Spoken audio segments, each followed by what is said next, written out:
This year on November 18th, it was a sunny Sunday morning. I went out to feed my feral cats when I spotted one of my feral friends killed, still warm and taking his last breaths. People have no regard for animals. Accidents happen, so you'd think one at least would stop and see if it was still alive so that it wouldn't suffer. It had taken me 4 months to gain the trust of this beautiful young cat I referred to as Wild Thing, and only moments for someone to kill him. I'm not sure if it was the fresh catnip I was growing on the porch or he simply was looking for food. I appreciated the friendship I built with this cat, and someone just discarded him like trash. This is how the society has come to regard animals, especially feral or displaced cats. I want to bring to light the value of these animals. Today I hope to show you, in my argument, why feral and discarded cats have a place in our society and what it needs to be done to achieve this. There are estimated 55 million, maybe more, stray or feral cats in America. And how do they become displaced? This is why we must educate ourselves and others on how to help with the situation of these cats and finally providing appropriate funding for them.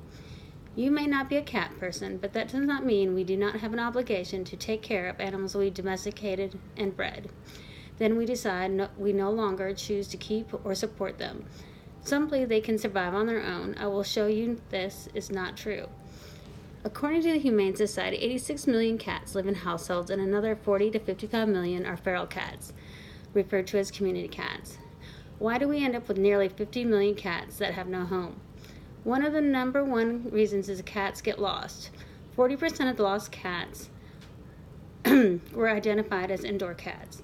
Once the cat gets outside, they explore, hide, or run for their lives. The lucky lost pets are picked up by animal control or others, or they end up living to live on their own.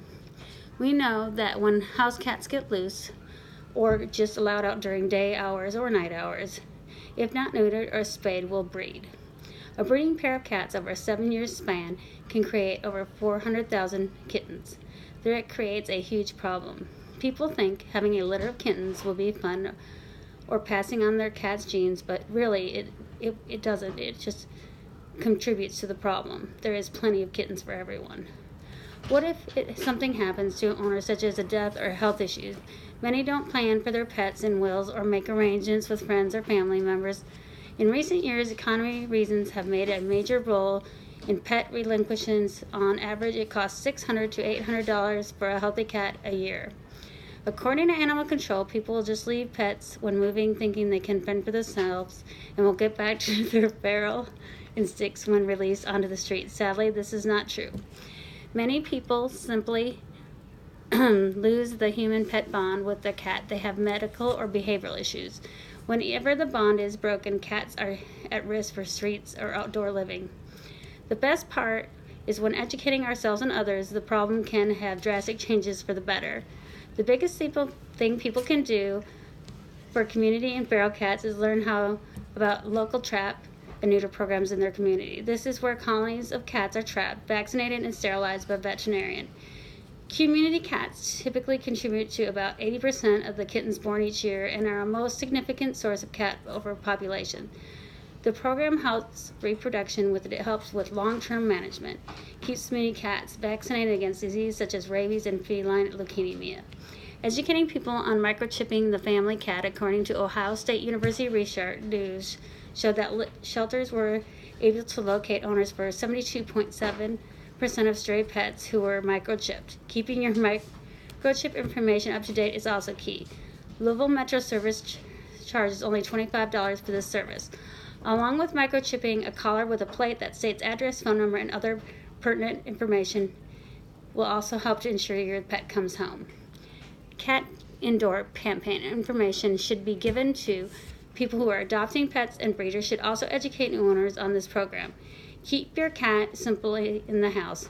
Also spay or neuter your companion and animal and encourage others to do the same. Spaying and neutering keeps populations down, but also helps your friends with other health issues by having procedures done, such as cancer.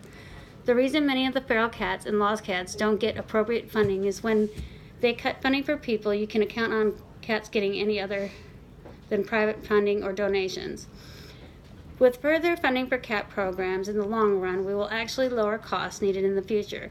If we give organizations like Alley Cat Advocates proper funding, we could make a serious improvement in the problem of community cats. They run an excellent TNR program. I personally used them this summer and had 2 community cats neutered. The organization does a quick fix, 130 spay-neuter appointments each week. The number for them is 502-634-8777, and the website is www.alleycatadvocates.org. For any community cat questions, this group has vast knowledge on these cats and how to help them. During the 2017 legislation session, resolutions were introduced to the House and Senate in which would establish a shelter oversight and pet overpopulation task force. It would have been charged with reviewing existing problems at shelters. The resolution died in the committee and nothing has been planned for 2018, which is not acceptable. Newt's founder of the Bluegrass Animal Welfare Advocacy Group. She has a Facebook page called Fiona's Legacy, a shelter reform effort for shelter animals. Visit her Facebook page for more information. Some states have gone to taxing manufacturers of pet food and livestock food. They already pay an annual state registration fee to distribute the products of Kentucky. If states don't want to put surcharges on the things, maybe a lotto money or a scratch-off for the community cats could be allotted to animal programs. Something has to be done. So let me go over why it's better to fix problems than let it keep escalating until the answer will not sit well with Kentuckians, who out of the 50 states rank 7th with households that have cats. I hope today the information I have provided you shows you how so many cats become lost and end up in community cats. I truly believe with education and proper funding, this program could be drastically diminished, or problem could be drastically diminished or eliminated. Now that you understand the problem of cats, we must have compassion and do the right thing for these animals we domesticated as our companions. I will continue to befriend our feral and lost cats like Wild Thing because he was capable of experiencing a wide array of emotions, ranging from joy and pleasure to grief, sadness, misery, and joy. Have never been lost to begin with, but cherished for the fuzzy, purring, playful Wild Thing he was. He will be missed.